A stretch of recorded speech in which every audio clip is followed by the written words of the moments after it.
Hi there! Today we're going to dye these beautiful silk scarves. I call them crinkle scarves because I leave them like this, all crinkled. I dye them in stripes. So here's my silk all folded up on the tray. It's actually 8 layers, and there's my fiber reactor dyes all in bottles ready to go.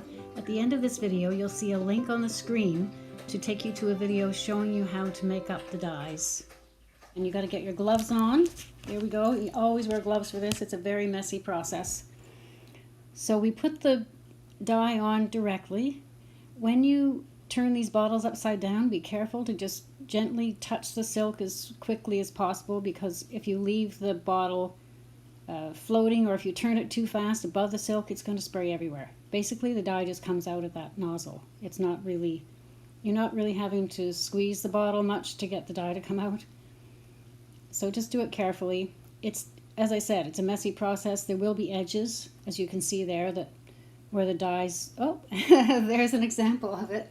A little drop of green where I didn't really mean it to go, but in the end, it's not going to matter much.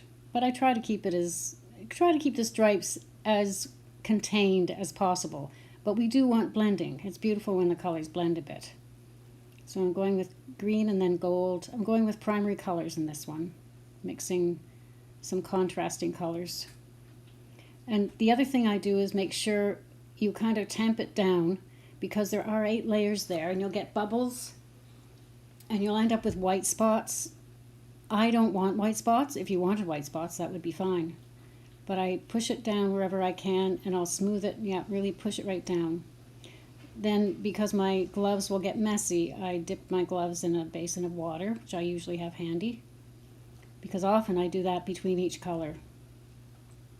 Even though it is messy, you want to keep, I don't really want to get red spots on the yellow section, if possible.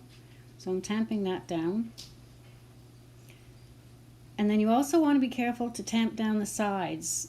Where the long edge, there, that's where the folds are. Well, all edges really. That's where the edges and the folds are, and those are more likely not to get as much dye in them. There I'm pressing it down right into the edge. And that will make sure the dye gets saturated as evenly as possible. That one's done. Here comes another one. So this is just to show you again, it's already folded a few times and then it folds in again. The length of these just pretty much fits that tray. It's going up the sides a little bit, but I just squish it down when I'm doing the dyeing. I get those trays at the dollar store. They're really good. They work very well for this. Got my gloves back on. Got my paint shirt on, as you can see. Always wear something that's going to protect you, because that dye is very volatile in those bottles. You're bound to spray it somewhere. Sometimes the tops don't fit exactly tightly either, and they'll leak a little bit. So there's some pink. I'm going to speed this up. I just wanted to show you a second time so we know what we're doing. And you just always make sure you kind of press it. The scarf is slightly damp. That's the best way to start. If it's dry, sometimes the dye doesn't go in very evenly. It'll float along the surface, and if it's too wet, you'll just get the dye floating in the water everywhere, and you won't get as distinct lines. So just slightly damp is perfect.